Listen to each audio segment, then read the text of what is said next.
I'm Vanessa from News 8, and we have some really special guests with us this afternoon. This is Melissa and Derek. They are from Soter Technologies on Long Island. They have really created a really awesome product for schools to use. This is called the FlySense. It is a sensor that detects vaping in school environments, as well as colleges, as well as a bunch of other use cases here. So Melissa and Derek, can you give us an overview of what the product is, how it came into fruition, what the use cases are? Sure. So recently, we all know that vaping has become an epidemic among teens, among young adults, and the schools are having a huge problem with it. Teachers need to focus on educating the students, the quality of academic and things like that. And now it's really putting a large effect on teachers and administrators because constantly they're running into the bathroom to see if students are vaping when they should be focusing on other things. So with FlySense, we are monitoring the air quality in the restroom, and that allows us to know when students are vaping, and once there's an incident of vaping, teachers and administrators can receive an alert to their phone through text message or email, which allows them to then respond to the bathroom. Okay, so it is a one-of-a-kind product. It's kind of like a carbon monoxide detector or smoke detector. How does it know the difference between cigarette smoke or a vape or smoke in the air? So we've created what we call signatures. And so in these signatures, we define what we see in the air. So we went through some studies and said, okay, this is when we see this type of aerosol, this in the air. And we created what we call a vaping signature. And creating this vaping signature, also a smoking signature. When we identify these signatures, we then will send a text message or email message, as Melissa described. Okay, so it doesn't really matter the flavor of the vape or the scent or whether it has THC, which is known for marijuana, in it. Can it detect that yet or no? That's a good question. So we don't detect the chemical composition of the vape or the smoke in the air. What we do detect is that the vape is present. Future releases will allow us to do chemical detection, THC versus nicotine. Okay, great. So this is probably installed in bathrooms, you would say, at middle schools, high schools, colleges. So it's just installed up in the air. Right into the ceiling. Right into the ceiling. So does it light up? Does it make a noise when it goes off? Actually, when there is an incident of vaping, it will not set off a sound. It will just send the email or text message to the administrators at the school so that they can respond. It will not, like a fire alarm, it will not make a noise, it will not do anything like that. It'll just let the administrators know. Think of it as that silent alert going out. Yeah. And the school administrator can go say, surprise, and that's what happens at that point. So they get an alert on their phone, do they get an email, do they get a text message, how does it work? They will receive an email and or a text message. What actually we've created is a scheduling system.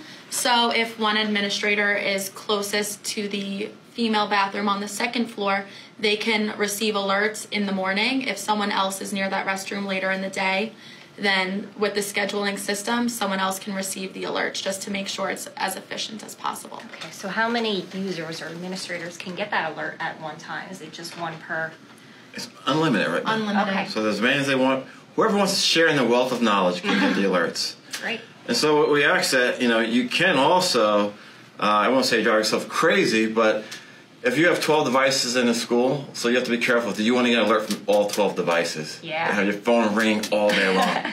So you may schedule, only give me the alerts from these 2 devices, or you can go to the back-end portal and look at all the alert history. If you say you're the principal or superintendent, you want to see the trend going downwards. Okay, so if a school has multiple FlySense devices, how many do they need per square foot? Is it like I might need 2 for 1,000 square foot room, or does it have a limit for the detection? Sure, so that's a great question in regards to the limit. So in our labs, what we spec the device we test to is a 10 by 10 area.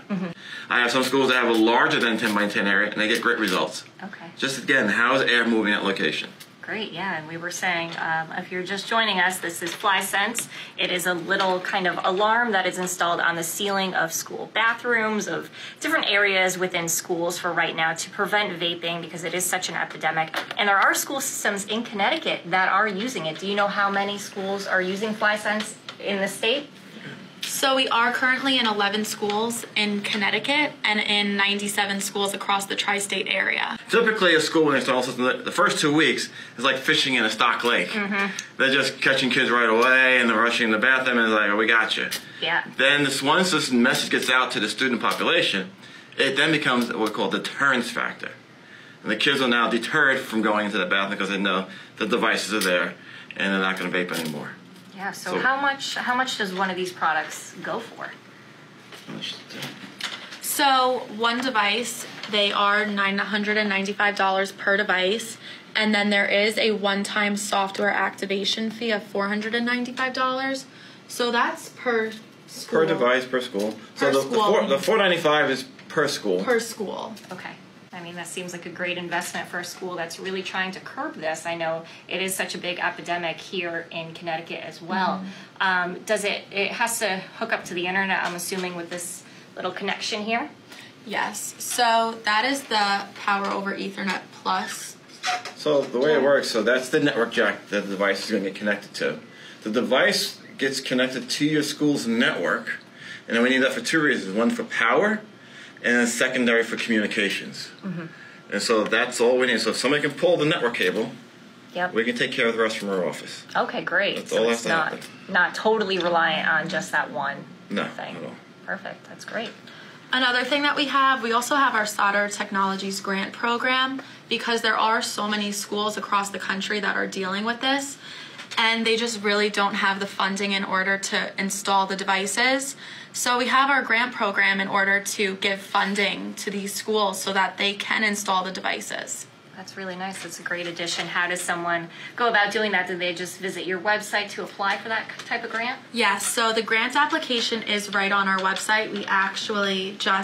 We accept applications on a rolling basis, but then there are times of the year that we are reviewing applications. So the deadline for our recent review was January 31st. So the beginning of the month, our team was actually reviewing applications and going through them, and it just felt so great for us to be able to give this solution to schools that otherwise maybe wouldn't have the opportunity. That's such a great initiative. Well, thank you, Melissa and Derek, for sharing this great product, and hopefully it does improve the quality of education systems here in Connecticut and even beyond, and helping really nip this health epidemic that is happening with kids. So thank you again. Thank you. Thank you. Thank you.